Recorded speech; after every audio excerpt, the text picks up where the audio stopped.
O nascimento da sociedade. E por que o mundo hoje é tão violento? E por que Deus aceitou a oferta de Caim e rejeitou a de Abel? Você sabe? A mensagem. Por isso o Senhor Deus expulsou o homem do jardim do Éden e fez com que ele cultivasse a terra da qual havia sido formado. Gênesis capítulo 3, versículo 23. Vamos descobrir. Hoje estamos acostumados a uma sociedade violenta e com grandes avanços tecnológicos. Mas já parou para pensar que nem sempre foi assim? Houve um tempo sem crimes e sem grandes criações da mente humana. Cá para nós, só entre eu e você. Você consegue ficar uma semana sem usar a internet? Absolutamente sem internet. Nada de aplicativo de mensagem, nada de rede social, nada, absolutamente nada. Você consegue? Pois bem, há muitos anos nós vivíamos sem internet. As questões sobre tecnologia, eu vou falar aqui da internet, porque a internet é um ponto de tecnologia que nós usamos muito, né? Até mesmo a questão dos aviões, por exemplo, né? Antes não existia avião, o avião veio dos tempos para cá. Inclusive o avião é o segundo meio de transporte mais seguro do mundo, perde apenas para o elevador. Sim, o elevador é um meio de transporte e é o mais seguro do mundo. E também com isso, com o aumento da tecnologia, mas também aumentou a questão da violência no mundo. Talvez é estranho para você, mas há muitos anos, né, talvez uns 40 anos, 30 anos, você poderia sair de casa sem nenhum problema e brincar, por exemplo, até altas horas da noite, que não havia nenhum problema nisso, era seguro. Hoje em dia é muito difícil. E os seus pais, por exemplo, eles vão falar que na época deles aquilo lá sim era infância, porque realmente eles brincavam na rua até tarde, que não havia nenhum problema. E é verdade. Hoje é um pouco diferente. Hoje o Brasil, principalmente, é um país muito violento, é talvez um dos mais violentos do mundo. A Islândia talvez seja o país menos violento do mundo. Em média, existem cerca de 3 mortes, né, assassinato na Islândia por ano. Então, à medida que a sociedade vai crescendo também as questões da violência e também da tecnologia. Hora de aprender. A vida fora do jardim do Éden. Adão, o agricultor. Homem e mulher expulsos do jardim tiveram de cultivar a terra. Não desfrutavam mais da bondade do solo em dar frutos com facilidade. Anteriormente, lá no princípio, a terra dava os seus frutos com facilidade. Depois da queda de Adão e Eva, aí a coisa começou a ficar mais trabalhosa. E é por isso que hoje nós esperamos tanto tempo para uma árvore dar fruto, por exemplo. Né? Tudo isso é culpa de Adão e Eva que pecaram. Tudo isso é culpa da queda, né, do homem. Tudo é a questão do pecado. Então a mulher, depois de ser expulsa juntamente com o homem também, ambos foram expulsos, agora a gente tem mais dificuldade de cultivar a terra, porque antes da bondade havia bondade no solo e dá frutos muito mais rapidamente, né? Agora tem um pouco mais de dificuldade e isso acontecerá até o dia de Jesus vir buscar a sua igreja. A dádiva da maternidade. Apesar do pecado, a bênção da maternidade não foi negada à primeira família. A ordem de Deus dada em Gênesis 1:28, tenham muitos e muitos filhos, permanecia. Ser mãe, de modo geral, eu compreendo que o amor de mãe é o segundo maior amor do mundo, só perde para o amor do Senhor. O amor de mãe é completamente diferente. O amor de mãe é algo que a gente não consegue calcular, é estranho às vezes. Por quê? Porque é mãe. Ainda que o pai seja um bom pai, um excelente pai, é um pai amoroso, como lá da parábola do filho pródigo, ainda assim, se bem que lá mais é uma tipificação de Deus, né? A questão da maternidade não foi tirada, essa bênção não foi tirada da mulher. A mulher poderia ter sido tirada, mas Deus, por sua bondade e misericórdia, não tirou. Há algumas questões sobre a maternidade que envolvem algumas coisas curiosas. Por exemplo, o caso de Ana. Ana vem do hebraico, né, o nome, né? Ana vem do hebraico, quer dizer graça. E o que é graça? Graça é um favor imerecido. E Ana, ela foi agraciada justamente com um filho. Ela queria ter um filho, que no caso foi Samuel. e ela teve ali o seu filho, apesar que Penina afrontava muito a Ana, porque Ana não tinha filho e Penina os tinha. E veja que Ana fez um voto ao Senhor, dizendo que se Deus desse para ela um filho varão, ela devolveria ele para a casa do Senhor, porque o desejo dela era de ser mãe, né? Essa questão de maternidade. É muito interessante esse ponto, porque para mim Ana é o personagem principal do livro de Samuel. Porque através de Ana teve o seu filho, né? Entregou ao Senhor, e o Senhor fez daquele menino um juiz, profeta e sacerdote. Ou seja, quando nós ofertamos algo para Deus, o Senhor faz com que a oferta cresça, prospere. Então veja que foi um homem que mudou ali a dinâmica do povo de Israel. Por quê? Porque foi um voto de uma mãe que estava, uma futura mãe, né? Que até então Ana não podia gerar filho, né? Deus tinha cerrado a sua madre, então ela era impossível de ter filho. Mas Deus, que pode todas as coisas, a Bíblia diz que lembrou-se Deus de Ana. Quando diz que a Bíblia, né, quando a Bíblia menciona que Deus se lembrou de alguém, não quer dizer que Deus tenha esquecido. Quando a Bíblia diz que Deus lembrou-se de alguém, é porque Deus entrou na causa, é porque Deus resolveu a causa. Então a Bíblia diz que lembrou-se Deus de Ana, e Deus foi lá e fez com que Ana fosse mãe. Então essa bênção da maternidade Deus não tirou, e nós sejamos razoáveis, né? Não há amor aqui na terra como amor de mãe. A tristeza invade o lar. Não demorou muito para que a herança do pecado de Adão fosse manifestada em seus filhos, quando em um culto Deus aceitou Abel e sua oferta de animais, mas rejeitou Caim e sua oferta de produtos da terra. O filho primogênito ficou furioso. Vamos falar aqui de 2 pontos. Primeiro é a questão de Caim ter ficado furioso. E segundo, e o mais importante, por que Deus rejeitou a oferta de Caim? Caim certamente também trouxe do melhor da terra. Mas por que Deus rejeitou a oferta de Caim? Por causa do seu coração. Caim tinha um coração perverso. O mais importante na oferta não é a oferta, é o coração do ofertante. Lembra que eu falei agora de Ana? Por que Deus fez com que a oferta de Ana crescesse? Porque o coração de Ana era bom. O coração de Ana era voltado para Deus. Quando Jesus estava junto com seus discípulos e uma viúva colocou, acho que uma moeda ou 2, não lembro agora do texto, hoje, se fosse converter, daria cerca de mais ou menos uns 25, 26 centavos de real, né? 25 centavos.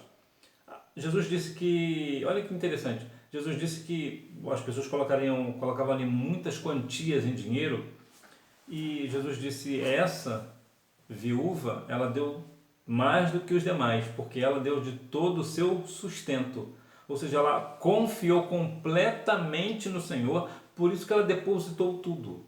Então, quando a pessoa dá uma oferta, eu vou dizer aqui em questões de reais, só para a gente ficar assim bem prático. Digamos que uma pessoa, vá 2 pessoas ofertar na igreja. Não vamos falar aqui de valor, porque hoje não se usa muito de dar dízimos e ofertas em questões de cereais, de fruto da terra. Hoje é mais valores, né? Em dinheiro. Então vamos falar de dinheiro. Digamos que 2 pessoas vão à igreja. Uma tem um coração bondoso, é uma pessoa que está voltada para Deus, é uma pessoa que tem um coração limpo, e ela vai lá e oferta R$1 na casa do Senhor.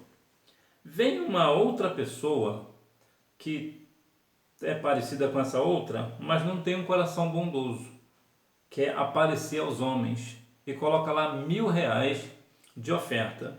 A igreja não sabe discernir a questão do valor em si, só sabe a questão de dinheiro, né? Esse aqui tem R$1 e esse aqui deu 1.000. Não sabe o valor do coração, mas Deus sabe. Então Deus certamente aceitará a oferta daquele que deu R$1 e rejeitará a oferta daquele que deu R$1.000. Por quê? Porque esse de R$1.000 está com o coração amargurado, triste. Ele não está fazendo aquele porque ele quer agradar ao Senhor.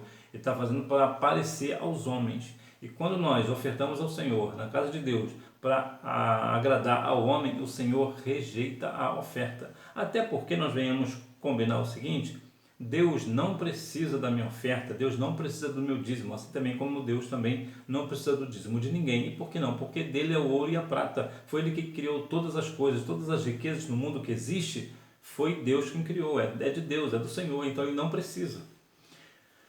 Então, o que o Senhor faz é ver o coração do ofertante, e é isso que nós devemos compreender. Nós devemos estar com o nosso coração voltados para o Senhor, para quando nós pudermos, né, dar a nossa oferta ao Senhor, aceitar. Então é por isso que Deus rejeitou a oferta de Caim, não porque era ruim a sua oferta, mas era porque o coração de Caim era um coração perverso. Tanto era perverso que ele ficou furioso com a dinâmica aqui. Então ele tentou, e Deus ainda foi bom com ele e disse: olha, o pecado está à porta, ou seja, o pecado jaz à porta. Cuidado com o que você vai fazer, não faça o que você quer fazer. Por quê? Porque Deus já sabia o que Caim ia fazer. Então o Senhor ele alertou Caim. Só que Caim, como tinha um coração perverso, matou seu irmão. Então veja que a consequência do pecado, a tristeza que invade o lar. O primeiro homicídio que se tem notícia, que a Bíblia relata, foi justamente entre dois irmãos. E Caim aqui é um irmão mais velho, né? Matou seu irmão mais novo. É uma coisa triste, né? A misericórdia de Deus sobre Caim, a sentença contra o pecador. O crime de Caim foi gravíssimo. O sangue de Abel clamava a Deus da terra. Deus deu a sentença ao homicida e disse que ele estava amaldiçoado e não poderia mais cultivar a terra, pois o solo não produziria como antes. Então veja que aqui Deus não tem o culpado por inocente. Com Caim não foi diferente. O Senhor ele foi firme na sentença ao homicida. Então ele disse sobre a questão de cultivar, porque a terra não iria produzir mais como antes. Ora, se a terra produzia como antes, e já vimos aqui que a terra produzia com bondade de frutos, então de fato o que Caim trouxe foi o que era bom. Mais uma vez, só para ficar bem fixado para nosso entendimento, que o que Caim trouxe, a oferta de Caim, foi tão boa quanto a de Abel. A questão é que Abel tinha um coração bom diante do Senhor e Caim tinha um coração perverso. E Deus olha para o coração, para as intenções do coração, e não, né, as intenções do coração do ofertante e não para a oferta. Então aqui vemos que houve uma sentença, né, apesar que Deus também agiu com misericórdia, né? O lamento de Caim. O homem que matou seu irmão não demonstrou arrependimento, não se mostrou contrito, nem buscou perdão divino. Caim tinha somente reclamações. Veja que Caim começou a lamentar sobre a questão do que Deus disse a ele, né, do pesado castigo que vinha sobre ele, mas em nenhum momento algum, Caim demonstrou arrependimento. Ele não se importou de fato de ter matado o seu irmão, né? Ele não demonstrou nenhuma interesse de ser perdoado por Deus. Ele não pediu perdão. Realmente o coração de Caim era um coração perverso, porque qualquer pessoa, depois de matar alguém, ainda mais o irmão, por alguma razão, certamente virá o arrependimento. Certamente, né? Não digo todos, porque realmente, assim como Caim, hoje também tem pessoas que matam seus irmãos, matam seus pais, né? Vemos aí pessoas que matam seus pais. Vemos que isso acontece ainda hoje, também não demonstra nenhum tipo de arrependimento, é verdade. Mas de modo geral, a pessoa quando comete um crime desse, tem aquela questão de se arrepender depois, até também pela questão da consequência, do castigo e tal.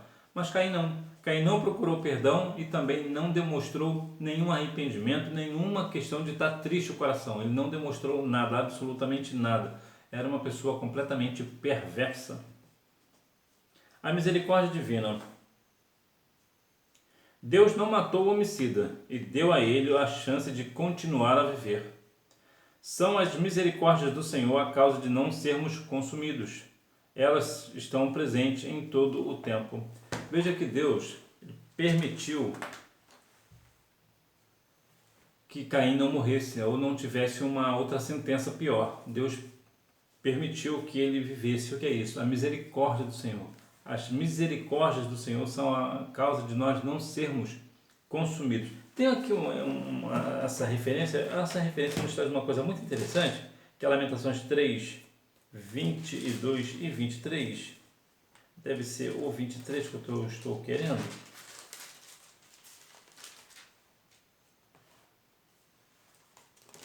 Vejamos. Lamentações 3, 22 e 23. É o 23 mesmo. Muito interessante aqui. Novas são a cada manhã, grande é a tua fidelidade. Eu vou ler aqui os dois, que eu vou fechar aqui bem aqui, ó. As misericórdias do Senhor são a causa de não sermos consumidos, pois as suas misericórdias não têm fim. Novas são a cada manhã, grande é a sua fidelidade. É muito possível que você já tenha ouvido por aí que a palavra do Senhor se renova a cada manhã. Isso não é bíblico. A Bíblia não diz em nenhum lugar esse negócio. O que a Bíblia diz é que as misericórdias do Senhor são novas a cada manhã. E não que ela se renova, ela não fica velha, ela fica sempre nova. Então ela não se renova, ela fica sempre nova. Então veja que é justamente essa misericórdia do Senhor que faz com que nós venhamos ficar cada dia mais vivos, né? Nós venhamos estar sempre vivos para a glória do Senhor. É a misericórdia. O que é misericórdia? Misericórdia é quando nós merecemos um castigo e Deus não aplica. O surgimento das sociedades, a descendência de Caim. Ele contrariou o padrão divino para o casamento e tomou para si duas mulheres, Ada e Zilá. Ele se gloriava de ter matado 2 homens e mostrava conhecer bem a história do primeiro homicida, Caim. O livro de Gênesis deixa bem claro que o pecado entrou no mundo por Adão e passou a toda a sociedade. Olha que descendência de Caim, como era terrível. Por que o mundo hoje é tão violento? Por causa do pecado. O pecado que entrou no mundo fez com que as coisas ficassem cada dia piores e vão ficar cada dia pior, porque a cada dia que se passa, mais a sociedade está perdida. A Bíblia diz em 1 João 5,19, sabemos que somos de Deus e que o mundo inteiro jaz no maligno, ou seja, está no maligno, o mundo está no maligno. Veja, por exemplo, em questões de carnaval, por exemplo, que fazem situações de que o diabo vencendo Jesus na Marquês de Sapucaí, né, há um grupo que chamam, né, de comediantes, né, que faz sátiras com o nome de Jesus, que abusam do nome de Jesus. Então, você vê que o pecado, principalmente aqui no Brasil e também no mundo, né, no modo geral, é cada dia mais, ficam profanando o nome do Senhor, profanam o nome do Senhor Jesus. Então, e qual é a consequência disso? É o pecado que vai crescendo, e qual é a consequência? Uma sociedade cada dia mais perversa, assim como o coração de Caim. Então veja que aqui temos um deles que era Lameque, que Lameque ele contrariou, né, a vontade do Senhor, que era um homem e uma mulher só, né, para formar um casal. Agora é ele com 2 mulheres, ou seja, já contrariou a vontade do Senhor. Ele também se gloriava de ter matado 2 homens. Qual pessoa tem prazer de falar que matou 2 pessoas? Olha o coração deste homem, que era descendente de Caim, né? E mostrava conhecer bem a história do primeiro homicida, Caim. Então veja que há aqui uma questão completamente perversa, né? E não é diferente nos dias atuais. As pessoas fazem suas maldades e se gloriam dessa maldade, mas nós que temos um coração voltado para o Senhor, nós devemos a cada dia mais estarmos buscando ao Senhor e as suas misericórdias para que nós não venhamos ser consumidos, né? Nós devemos a cada dia mais estar ligados a Deus, pedindo misericórdia a Deus por nós e também pelos outros, né? Para que nós venhamos assim não ter um coração perverso como o de Caim. E por que eu digo isso? Porque muitas pessoas que estão na igreja hoje podem ter um coração perverso, pode dar ocasião ao diabo. Veja, por exemplo, Pedro. Pedro era discípulo de Jesus, andava com Cristo, mas permitiu que o diabo entrasse em seu coração. Então nós devemos ter muito cuidado com as nossas atitudes, com aquilo que nós falamos, com aquilo que nós fazemos, para que nós não venhamos dar ocasião ao adversário. O desenvolvimento social. Os filhos de Adão e Eva, com seus descendentes, formaram as primeiras sociedades. Dos descendentes de Caim, a Bíblia informa que surgiram homens especialistas em algumas profissões. Jabal, por exemplo, foi o pai dos que criavam gado. Hoje conhecemos essa primeira atividade como pecuária. O Brasil é o segundo país do mundo na pecuária. O rebanho nosso de carne bovina é bem grande. Perdemos, me parece, para os Estados Unidos. Então, há aqui uma questão que nós somos bem fortes, que é a questão da criação de gado, né? A pecuária, né? Nós somos bem fortes nesse negócio. Por quê? Porque o desenvolvimento social, à medida que depois que Adão e Eva saíram do Éden, a sociedade foi se desenvolvendo, e aqui já temos uma pecuária. Temos também a questão de Jabal, que era perito em armar moradas em formas de barraca, né? Que dava hoje, à medida que o tempo passa, hoje temos grandes construções, né? Prédios gigantescos. Tem um prédio que tem quase, acho que mais de 800 metros de altura. Então veja que isso tudo veio daqui. Tudo veio de Jabal, né? Ele veio fazendo, começou a fazer, foi fazendo, outras pessoas vão fazendo, vai aperfeiçoando a situação e as coisas vão crescendo. Para você que é músico da Casa do Senhor, por exemplo, Jubal era o pai dos que tocam música, né? Dos músicos no modo geral. Então veja que o mundo ele vai se desenvolvendo. Agora há uma questão muito curiosa para a questão do desenvolvimento, que é o seguinte: imagina agora que a partir de agora, no mundo todo, só existe a sua família. Eu vou ser generoso. Digamos que agora existam duas famílias, a sua e daquela sua pessoa muito amiga. Agora vocês podem, por exemplo, se casar entre vocês, né? Já que são duas famílias distintas. Com toda a tecnologia que tem hoje, ela será banida. Não vai ter internet, não terá ferramentas, não terá absolutamente nada. Você consegue criar todas as ferramentas de novo? Olha como é difícil. Então, para a época, era uma situação muito difícil. Não é fácil. A gente hoje vê que é fácil porque nós temos maquinário, nós temos ferramentas, temos material, temos ferro em abundância, sabemos lidar com isso, com aquilo. Por quê? Porque nós temos maquinário, nós temos fornos superpotentes, temos isso e temos aquilo. Mas naquela época não existia nada disso. Como é que eles faziam? Então veja como é realmente muito difícil, né? Até a própria internet. Imagina que acabe a internet. Como é que você vai criar uma internet agora? Você nem sabe como ela funciona? Veja que à medida que a sociedade vai ficando envelhecida, ela vai criando mais situações, vai crescendo em tecnologia, em desenvolvimento, né? Conclusão. A expulsão do Jardim do Éden foi acompanhada de muitas dificuldades que são comuns até hoje. Deus, porém, estendeu sua misericórdia aos homens e permitiu a continuidade da vida, mesmo após o pecado. Após o pecado, Deus poderia ter acabado com Adão e Eva e game over, acabou. Mas não, ele permitiu que a sociedade crescesse, né? Que nós, a cada dia mais, venhamos crescer e nos multiplicar, né? Que nós venhamos a cada dia mais, como raça humana que somos, né? Continuar dando glórias ao nome do Senhor, e apesar das nossas debilidades, das nossas fraquezas, dos nossos pecados, nós continuarmos com os nossos olhos fitos em Deus, com os nossos corações voltados para o Senhor, e sabendo que é o Espírito Santo que nos dá direção, que nós venhamos a cada dia mais, de fato, sermos direcionados pelo Espírito Santo. Vamos praticar. Número 1, num culto a Deus, onde Abel e Caim apresentaram ofertas ao Senhor, o que é muito possível.